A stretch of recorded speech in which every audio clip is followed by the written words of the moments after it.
যে 48% মানুষ তারা এখনো জানেই না, তারা মন স্থিরই করতে পারে নাই তারা কাকে ভোট দেবে। আর 18% না 28% বোধহয় 18% তারা বলছে যে তারা জানাবে না যে তারা কাকে ভোট দেবে। আর 7% বলছে আওয়ামী লীগকে।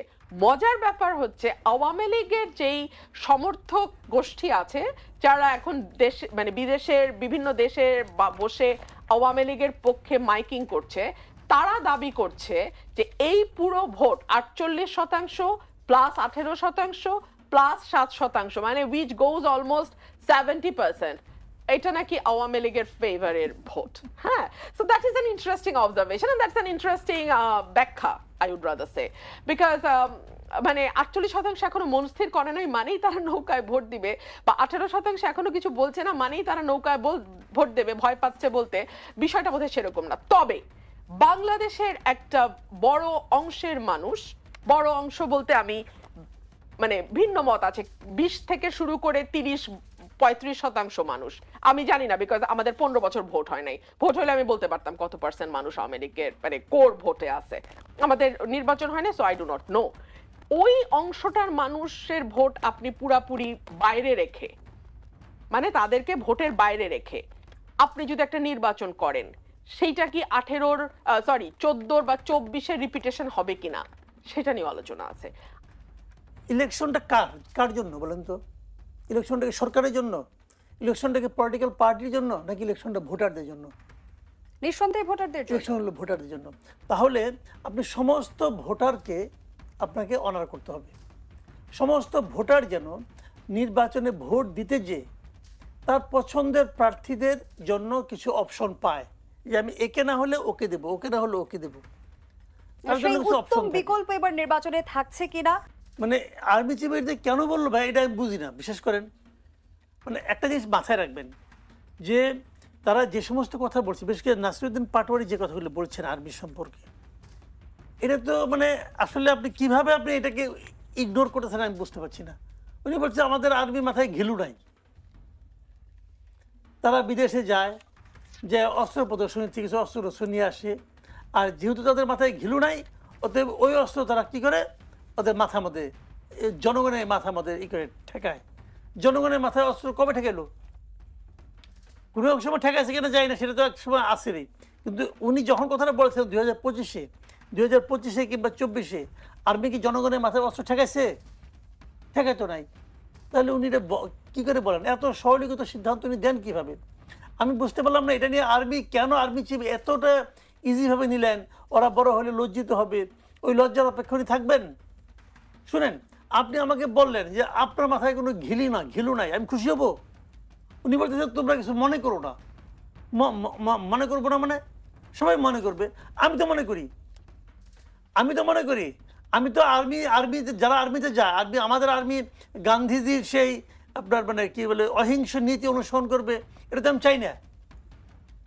ওনার মিনিমাম বলা উচিত ছিল যে ওরা যেটা বলছে এটা ভুল বলছে, নাসিরউদ্দিন পাটোয়ারি অথবা হাফতাব যেটা বলছে এটা ভুল বলছে, আমরা ওটার সঙ্গে একমত না, হয়ে যেত।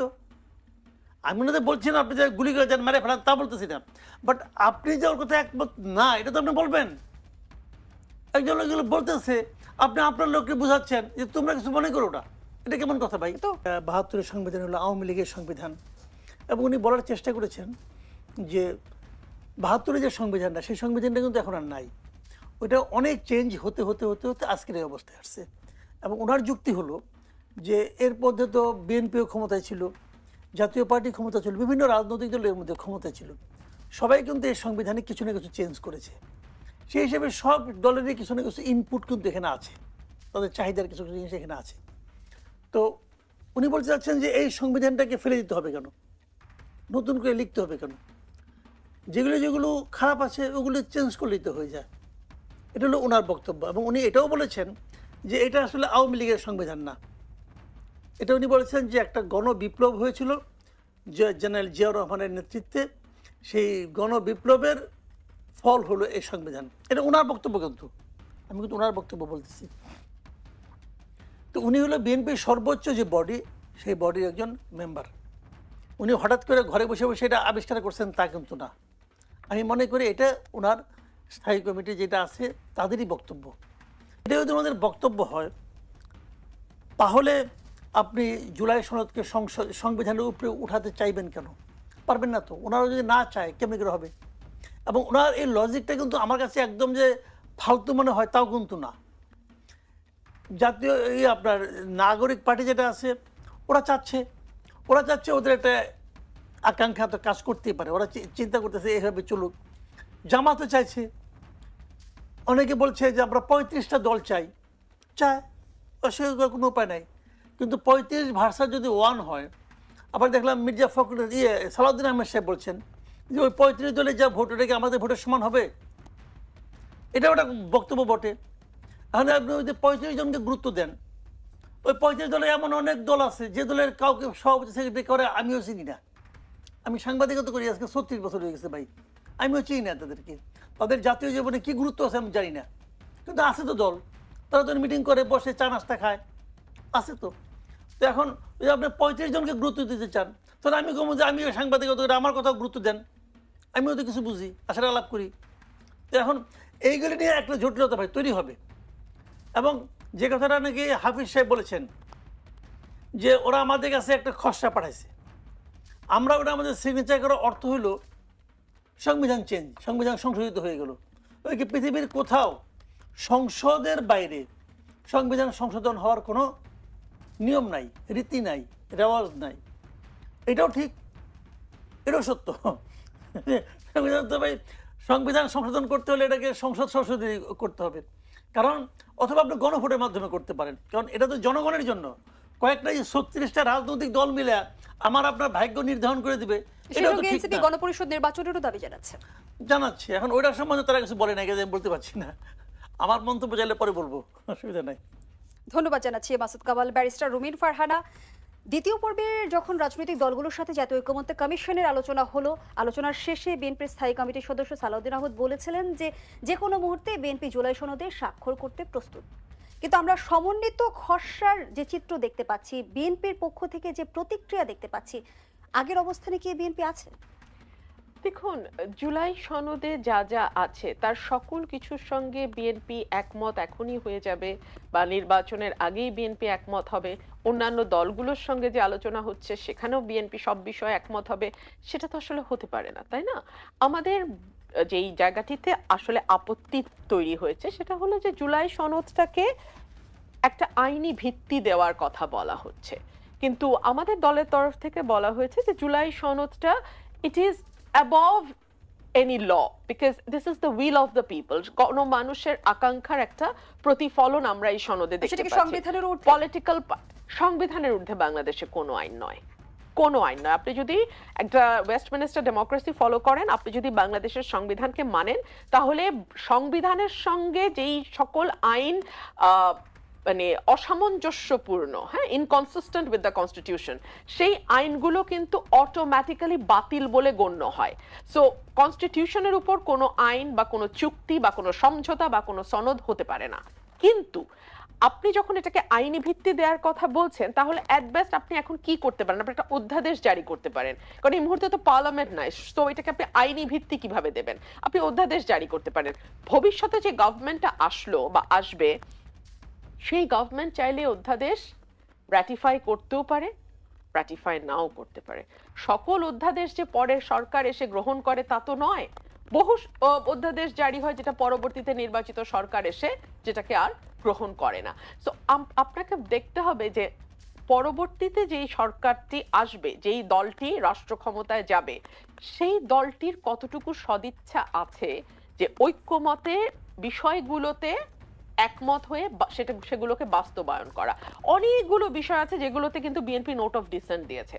সুতরাং সেই বিষয়গুলো বিএনপি যদি ক্ষমতায় যায়, আদৌ তারা সেগুলো মানবে কিনা, তারা মানতে বাধ্য কিনা, তারা যেহেতু আগেই নোট অফ ডিসেন্ট দিয়েছে, তারা ক্ষমতায় গেলে বলবে কিনা যে এগুলো তো আমি মানতে বাধ্য না, এগুলো আমার উপর অ্যাপ্লিকেবল না, বিকজ আমি অনেক আগেই এটাতে নোট অফ ডিসেন্ট দিয়েছি। সব রাজনৈতিক দল মিলে 15টি নোট অফ ডিসেন্ট দিয়েছে, যার মধ্যে 10টি বিএনপি দিয়েছে। আচ্ছা ঠিক আছে, 10টি বিএনপি দিয়েছে। বিএনপি যদি ক্ষমতা না এসে অন্য কোনো দল আসে, তারা যেগুলোতে নোট অফ ডিসেন্ট দিয়েছে বা সেই দল যেগুলোতে নোট অফ ডিসেন্ট দিয়েছে সেগুলো তারা মানে বাস্তবায়ন করবে কিনা, সেটাও তো একটা বড় প্রশ্ন। বিকজ এটা কিন্তু এখনো আমরা খুব পরিষ্কার না যে নোট অফ ডিসেন্ট যেগুলো দেয়া আছে সেগুলো কি অ্যামেন্ডেড হয়ে ইমপ্লিমেন্টেড হবে, নাকি আনঅ্যামেন্ডেড অ্যাজ ইট ইজ ইমপ্লিমেন্টেড হবে, নাকি ইমপ্লিমেন্টেড হবেই না? We do not know. তবে আমার যে মোদ্দা আর্গুমেন্ট সেটা হচ্ছে আপনার সকল আয়োজন, সকল প্রচেষ্টা, সকল আইন, সকল অধ্যাদেশ, সকল বিধি, সংবিধান, সকল কিছু মিলিয়ে আপনার বক্তব্য কিন্তু খুব সিম্পল। আপনার বলতে আমি এনসিপি, জামাত এবং অন্যান্য পলিটিক্যাল পার্টিগুলোর কথা বলছি। বক্তব্য খুব সিম্পল, বাংলাদেশে যেন আরেকবার কোনো স্বৈরতন্ত্রের উদ্ভব না হয়। আচ্ছা, আপনি আমাকে বলেন তো, বাংলাদেশে এখন যে কনস্টিটিউশনটা মানে কনস্টিটিউশনটা আছে সেখানে কোথাও কোথাও কি বলা আছে যে আপনি বিনা ভোটে নির্বাচন করে ক্ষমতায় থাকতে পারবেন? কোথাও কি বলা আছে আপনি জোরপূর্বক বল প্রয়োগ করে রাষ্ট্রীয় বাহিনী দ্বারা দেশের কোনো নাগরিককে তুলে নিয়ে যেতে পারবেন, অর্থাৎ গুম করতে পারবেন? কিন্তু ব্যারিস্টার রুমিন ফারহানা, এগুলো যেমন বলা নেই, কিন্তু সংবিধান বিশেষজ্ঞরাই তো আবার এই অভিযোগটা করে যে প্রধানমন্ত্রীকে আমাদের সংবিধানে এতটাই ক্ষমতা দিয়েছে, সেখানে একজন সাম্যবাদী মানুষও স্বৈরতান্ত্রিক হয়ে উঠতে পারে। দেখুন, প্রধানমন্ত্রী এবং রাষ্ট্রপতি ক্ষমতার ভারসাম্য নিয়ে দলগুলোর মধ্যে ডিটেইলড আলোচনা হয়েছে। রাষ্ট্রপতির ক্ষমতা অনেকখানি বাড়ানোর ব্যাপারে আলোচনা হয়েছে এবং আমার ধারণা দলগুলো বেশ অনেকগুলো বিষয় একমত হয়েছে। এবং একই ব্যক্তি 10 বছরের বেশি প্রধানমন্ত্রী থাকতে পারবে না, সেটা নিয়েও দলগুলোর মধ্যে আলোচনা হয়েছে। এবং বিএনপি দেখলাম একই ব্যক্তি দলীয় প্রধান এবং প্রধানমন্ত্রী হতে পারবে না, এমন একটি প্রস্তাব করা হয়েছে, যেখানে বিএনপি দফায় দফায় আলোচনা আপত্তি জানিয়েছিল। অ্যাবসলিউটলি। তো এই বিষয়গুলো আলোচনায় এসছে। এখনো আমি বলছি না যে আলোচনা কমপ্লিট হয়ে গেছে বা নির্বাচন আগামী কালকেই হতে যাচ্ছে। আমি যদি আপনাকে প্রশ্ন করি নির্বাচন কবে, আমি প্রশ্নটা আমি হয়ে করছি না, এই প্রশ্নটা বাতাসে আছে, এই প্রশ্ন সাধারণ মানুষের মনে আছে। সরকারের ঘোষিত সময়ে তাহলে কি আস্থা নেই? সরকারের নিজের কি আস্থা আছে ঘোষিত সময়ের প্রতি? আমি কেন এই কথাটা বলছি, আশঙ্কা কেন? দেখুন, সরকারের কমপক্ষে 2 জন উপদেষ্টা এবং সরকারের বেশ হাই অফিসিয়াল ব্যক্তি দফায় দফায় বলছেন অন্য দল যে যাই বলুক নির্বাচন ফেব্রুয়ারিতেই হবে, সরকার ঘোষিত সময়ই নির্বাচন হবে। যখন আপনি একই কথা রিপিটেডলি বলতে থাকেন তখন ওইটা না আপনার এক ধরনের কনফিডেন্সের অভাব বোঝা যায়। আপনি যে নিজের বলা কথায় খুব বেশি আস্থা রাখতে পারছেন না সেটা বোঝা যায়। 2 হচ্ছে, বাংলাদেশে যেই রাজনৈতিক দলগুলো ক্রিয়াশীল আছে তার মধ্যে বিএনপি সবচেয়ে বড় পলিটিক্যাল পার্টি, যে বলছে ফার্স্ট পাস দ্য পোস্টে নির্বাচন হবে। জামাত, এনসিপির মতো আরো কিছু দল এবং ইসলামী আন্দোলন তারা বলছে না, পিআর পদ্ধতিতে নির্বাচন হবে। অর্থাৎ নির্বাচনটা কোন ভাবে হবে এটা নিয়েও কিন্তু দলগুলোর মধ্যে এখনো ঐক্যমত প্রতিষ্ঠা হয় না। সে বিষয়ে একটা প্রশ্ন রাখতে চাই, পিআর পদ্ধতিতে নির্বাচন করতে জবরদস্তি করা অযৌক্তিক, এমন মন্তব্য করেছেন বিএনপির স্থায়ী কমিটির সদস্য নজরুল ইসলাম খান। জানতে চাই, দাবি মানতে বিএনপি কে জবরদস্তি করা হচ্ছে কি, করলে কে করছে? একরকম ইমপ্লয়েড প্রেসার কি আপনারা দেখতে পাচ্ছেন না? যখন বিএনপি এই বিষয়টিতে স্পষ্টভাবে না বলেছে এবং তার যুক্তিগুলো বিএনপি তুলে ধরেছে, তারপরেও আমরা রিপিটেডলি বিভিন্ন কর্নার থেকে কিন্তু দেখতে পাচ্ছি। ভেরি ইন্টারেস্টিং ব্যাপার হচ্ছে, ঐক্যমত কমিশন কিন্তু লোয়ার হাউসে বা নিম্ন কক্ষে তারা কিন্তু পিআর পদ্ধতির কথা মানে প্রস্তাবেই রাখে নাই, তারা বলেছে উচ্চ কক্ষে পিআর পদ্ধতি। কিন্তু এখন আমরা নতুন করে পলিটিক্যাল পার্টিগুলোকে দেখতে পাচ্ছি, কিছু কিছু পলিটিক্যাল পার্টি তারা নিম্ন কক্ষেও পিআর এর জন্য আন্দোলন করছে। লাস্টলি একটা 3 নম্বর যেই কারণে আমি নির্বাচন কবে হবে এটা নিয়ে আমার মধ্যে সংশয় আছে, ব্র্যাকের একটা জরিপ নিয়ে ব্যাপক আলোচনা হচ্ছে। বিরাজনীতির জরিপ যেটা বলছে, আপনি যখন এই সংখ্যাটা প্রকাশ করছেন তখন উপদেষ্টা আসিফ মাহমুদ সজীব ভুঁইয়া নতুন করে অভিযোগ করলেন একটি মহল জাতীয় পার্টিকে নির্বাচনে আনার তোড়জোড় করছে, এই দলকে প্রধান বিরোধী দল হিসেবে সামনে আনতে চায় তারা। আওয়ামী লীগের যেসব নেতার ইমেজ ভালো তাদের জাতীয় পার্টির হয়ে নির্বাচনে নিয়ে আসার পায়তারা চলছে। পর্দার অন্তরালে এমন কিছু হচ্ছে কিনা, যেহেতু জার্সি বদলের এক ধরনের প্রচলন আমাদের দেশে আছে, এমন কোনো শঙ্কা বোধ করেন কিনা? আমার কানে এগুলো কিছু আসে নাই, আমি জানি না। আসিফ মাহমুদ সজীব ভুঁইয়া উনি সরকারে আছেন, গোয়েন্দা সংস্থার সাথে নিশ্চয়ই ওনার ভালো মানে সম্পর্ক থাকারই কথা, গভর্নমেন্টে আছেন, উনি জানলেও জানতে পারেন। আমার কাছে এরকম কোনো তথ্য নেই। রাদার কিছুদিন আগে একটা রিপোর্ট এসছে গণমাধ্যমে, বিএনপির সাথে আসন ভাগাভাগি নিয়ে এনসিপি জামাতের মধ্যে এক ধরনের দর কষাকষি আওয়াজ আমরা শুনতে পাচ্ছি। ইসলামী দলগুলোর সাথে বিএনপির একটা দর কষাকষি। তো সেটা যদি হয়, সেই নির্বাচনকে কি আপনি ফেয়ার নির্বাচন মানে সেটা হলে কি হতে পারে?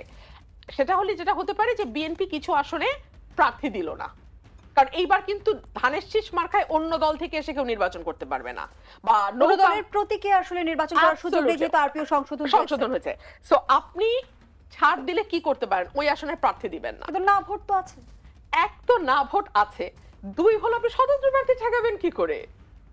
স্বতন্ত্র প্রার্থী ঠেকাবেন করে? আপনি কি মনে করেন যে ওই নাম সর্বস্ব দলগুলোর ক্যান্ডিডেট দাঁড়ালো আর বিএনপির একটা স্ট্রং স্বতন্ত্র দাঁড়ালো, স্ট্রং এরও দরকার নেই, মিডিয়াম স্বতন্ত্র দাঁড়ালো, যে এলাকায় 8-10 বছর ধরে কাজ করছে, কে জিতবে? চোখ বন্ধ করে ওই স্বতন্ত্র জিতবে। সুতরাং এইসব ভাগাভাগি করে তো লাভ নাই। রাদার নির্বাচনটাকে নির্বাচনের মতো হতে দেন। মানুষ যদি মনে করে 299 আসনে তারা কোনো দলকে পাঠাবে, পাঠাক, তার মানে ইনএভিটেবল কনসিকুয়েন্স যা হওয়ার সেটা দেশের উপর দিয়ে যাবে। এই ট্রায়াল এন্ড এরার প্রসেসের মধ্যে দিয়ে একটা দেশ ধীরে ধীরে মজবুত গণতন্ত্রের ভিত্তির উপর দাঁড়ায়। আপনি যতই শ্যাম ইলেকশন করতে থাকেন না কেন, আপনি কিন্তু নির্বাচন কথার কথা নির্বাচন করতে পারবেন, কিন্তু গণতন্ত্রের ভিত্তি মজবুত হবে না। মাসুদ কামাল, এই বিষয়ে আপনার কাছে প্রশ্ন রাখতে চাই। আমরা একটা ভিন্ন প্রেক্ষাপটে ত্রয়োদশ নির্বাচনে অংশগ্রহণ করতে যাচ্ছে রাজনৈতিক দলগুলো। সব দলের অংশগ্রহণের মধ্য দিয়ে কি নির্বাচনের গ্রহণযোগ্যতা নিশ্চিত হবে? তাহলে কিভাবে হবে? যেই বাস্তবতা ব্যারিস্টার রুমিন ফারহানা তুলে ধরছেন, সব দল অংশ না করলে কেমন করে হবে ভাই? যদি এর মধ্যে আমরা দেখি জোট হলো, আসন ভাগাভাগি হলো, হোক, ওর ওখানে তো দল তো আছেই। শুনেন, মোট কথাটাকে আমি বলি আপনাকে, ইলেকশনটা কার জন্য বলেন তো? ইলেকশনটা কি সরকারের জন্য? ইলেকশনটা কি পলিটিক্যাল পার্টির জন্য, নাকি ইলেকশনটা ভোটারদের জন্য? নিঃসন্দেহে ভোটারদের জন্য। ইলেকশন হলো ভোটারদের জন্য। তাহলে আপনি সমস্ত ভোটারকে আপনাকে অনার করতে হবে। সমস্ত ভোটার যেন নির্বাচনে ভোট দিতে যে তার পছন্দের প্রার্থীদের জন্য কিছু অপশন পায়, যে আমি একে না হলে ওকে দেব, ওকে না হলে ওকে দেব। বিকল্প এবার নির্বাচনে থাকছে কিনা? যখন বাংলাদেশের নির্বাচনী কথা আসে তখনই আমরা সব অদ্ভুত অদ্ভুত বিশেষণ যুক্ত হতে দেখি। কখনো শুনি অবাধ, সুষ্ঠু, নিরপেক্ষ, কখনো শুনি অন্তর্ভুক্তিমূলক, কখনো শুনি আন্তর্জাতিক মানদণ্ড, কখনো শুনি উৎসব মুখর। এক এক সময় এক এক মানে বিশেষণ এসে যুক্ত হয়। দেখুন, পৃথিবীর অন্য সকল দেশেও তো নির্বাচন হয়, কিন্তু সেখানে তো সব অদ্ভুত বিশেষণ আমরা যুক্ত হতে দেখি না। আর বাংলাদেশে এইসব বিশেষণ যুক্ত হওয়ার সাথে সাথেই আমরা দিনের ভোট রাতেও হতে দেখি, আমরা একদলীয় ভোট করে সংসদ পুরোটা দখল হয়ে যেতে দেখি, আমরা দেখি মানে আমি ডামি নির্বাচন, কিংবা মধ্যরাতে ভোট হয়ে গেছে, কেউ ভোটই দিতে পারে নাই, অদ্ভুত অদ্ভুত সব দেখি। সো এইসব ভারী ভারী বিশেষণ যুক্ত না করে নর্মালি যে নির্বাচনটা স্বাভাবিক হয়, কিরকম নির্বাচন স্বাভাবিক? যারা প্রার্থী হতে চাইছে তারা প্রার্থী হতে পারবে, যারা ভোটার তারা নির্ভয়ে যাকে তাদের পছন্দ, যাকে তাদের খুশি তাকে ভোট দিতে পারবে, সরকার নিরপেক্ষ ভূমিকা পালন করবে, আইন প্রশাসন যারা কর্মকর্তারা আছেন তারা তাদের দায়িত্ব আইন শৃঙ্খলার মধ্যে থেকে তাদের দায়িত্ব পালন করবেন, কোনো পক্ষের দিকে টিল্টেড হয়ে বা কোনো পক্ষের দিকে বেশি একটু ঝুঁকে গিয়ে তারা তাদের দায়িত্ব পালন করবেন না। আমরা চাই রাজনৈতিক দলগুলো যখন প্রচারণা চালাবে, একটি দল আরেকটি দলের উপরে কোনো রকম কোনো সহিংসতা হামলা করবে না, একটি দলের প্রার্থী বা তার কর্মী তারা অন্য দলের সহিংসতা বা হামলার শিকার হবে না। ছোট দলগুলো যারা হয়তো অত বড় জমায়েত করতে পারে না বা অত বেশি লোকজন তাদের দলে হয়তো নেই, তারাও যাতে একটা বড় দল যে সুযোগ সুবিধা নিয়ে নির্বাচন করবে, ছোট একটি দল যার হয়তো তত জনবল নাই, অত শক্তি নাই, অত অর্থ নাই, অত পেশি শক্তি নাই, সেও যেন নির্বাচনে সমান অধিকার লাভ করে। এগুলো তো ভাই বেসিক, একটা নির্বাচনের বেসিক, কিন্তু এই বেসিকটাই বাংলাদেশে আমরা এখনো করতে পারলাম না বলেই আন্তর্জাতিক মান শুনতে হয়, অবাধ, সুষ্ঠু, নিরপেক্ষ শুনতে হয়, অন্তর্ভুক্তিমূলক শুনতে হয়, উৎসব মুখর শুনতে হয়, বিশ্বের সবচেয়ে শ্রেষ্ঠ নির্বাচন আমি দিয়ে যাব এটাও আমাদের শুনতে হয়, বাংলাদেশে 53 বছরে কোনো মানে সকল নির্বাচনকে ছাড়িয়ে যাবে এইবারের নির্বাচন, এইসব বাদাও শুনতে হয়। এত কথার দরকার নাই। বাংলাদেশে না আমরা দেখি দেশপ্রেম নিয়ে এত কথা, এত বুলি, এত গান, এত কবিতা, এত নাটক, এত মানে চেতনা নিয়ে এত বকবক, এটা পৃথিবীর কোথাও হয় না। আমাদের ভেতরে দেশপ্রেম নাই বলে আমাদের এত জোরে জোরে এগুলো আওয়াজ করতে হয়। নির্বাচন হবে যেভাবে নির্বাচন হওয়ার কথা, যেভাবে আর 10টা দেশে নির্বাচন হয় সেভাবে নির্বাচন হবে, ওইটুকু গ্যারান্টি দিতে পারলেই হলো ভাই। কিন্তু বিতর্কিত নির্বাচনের পর জনগণের নির্বাচনের প্রতি আস্থা ফেরানোটা কতটা চ্যালেঞ্জিং? আমার মনে হয় যেহেতু দলীয় সরকার ক্ষমতায় নাই এবং এই নির্বাচনটার সময়ও কোনো পার্টিকুলার দলের সরকার ক্ষমতায় থাকবে না, সো মানুষ অটোমেটিক্যালি সাহস পাবে, মানুষ ভোট কেন্দ্রে যাবে। এখন আমার যেই জায়গাটায় শঙ্কা সেটা হলো দলগুলোর ভেতরে যেন সহিংসতা না হয়, দলের নিজেদের কর্মী সমর্থকদের মধ্যে যেন সহিংসতা না হয়, অর্থাৎ আইন শৃঙ্খলা পরিস্থিতি নিয়ন্ত্রণে রাখাটাই এই নির্বাচনের জন্য সবচেয়ে বড় চ্যালেঞ্জ হয়ে দাঁড়াবে। নিশ্চয় আপনি অবগত আছেন, গণপ্রতিনিধিত্ব আদেশ সংশোধন করে আইন প্রয়োগকারী সংস্থার সংজ্ঞায় সশস্ত্র বাহিনীকে আবার অন্তর্ভুক্ত করার উদ্যোগ নিয়েছে ইসি। ফলে নির্বাচনী আইন শৃঙ্খলা রক্ষায় সশস্ত্র বাহিনীকে কারো নির্দেশের অপেক্ষায় থাকতে হবে না।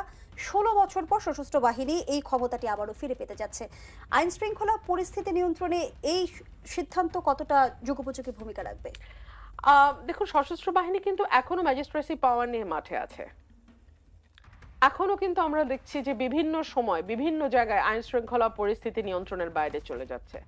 আমরা দেখছি সংখ্যালঘু সম্প্রদায়ে বেশ কয়েকটি ঘটনা পরপর হয়েছে, তাদের বিরুদ্ধে মিথ্যা অভিযোগ দিয়ে কিভাবে হেনস্থা করা হয়েছে, নারীদের উপর হেনস্থা করা হয়েছে। আমরা দেখেছি যারা সমাজের backward section of the society তাদের উপরে হামলা হয়েছে। আমরা দেখেছি স্বৈরাচার সরকারের যারা মন্ত্রী এমপি ছিল কিংবা নেতা ছিল তাদের বাড়িতে গিয়ে মব হামলা করেছে।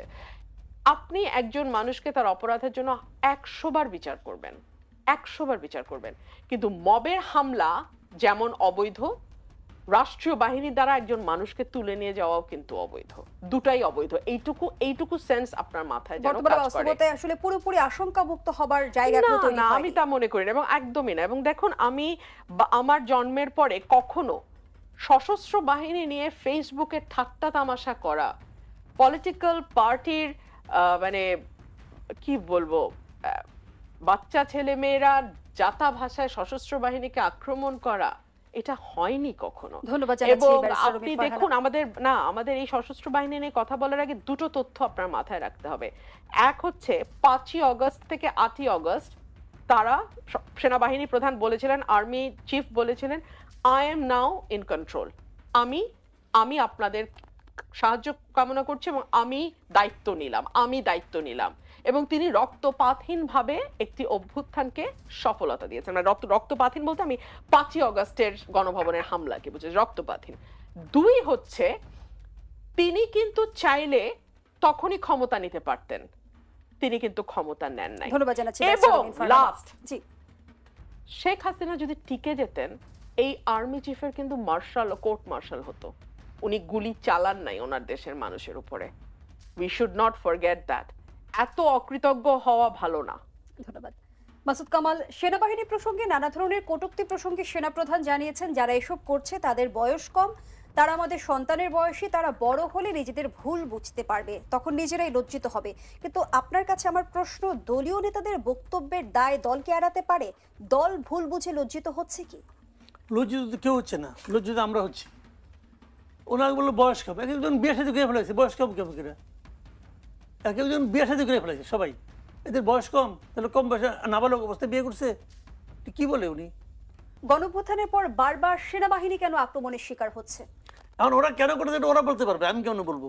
কিন্তু ওরা এটা বলা ঠিক না। মানে এরা জানেন কি, আমি বলি আপনাকে সমস্যা যেটা হচ্ছে, নির্বাচন তো হওয়ার কথা ফেব্রুয়ারিতে, কেউ কেউ চায় যে নির্বাচনটা এই সময় না হোক, একটা আওলা ঝাওলা বাজে নির্বাচনটা যদি পিছিয়ে দেওয়া যায়, খারাপ কি? তারা কি ক্ষমতার সুবিধাভোগী? অবশ্যই, এই জন্য তারা চায় না। দেখেন, এখন নির্বাচন হচ্ছে না, দেশে কে আছে? ইউনূস সাহেব আছে।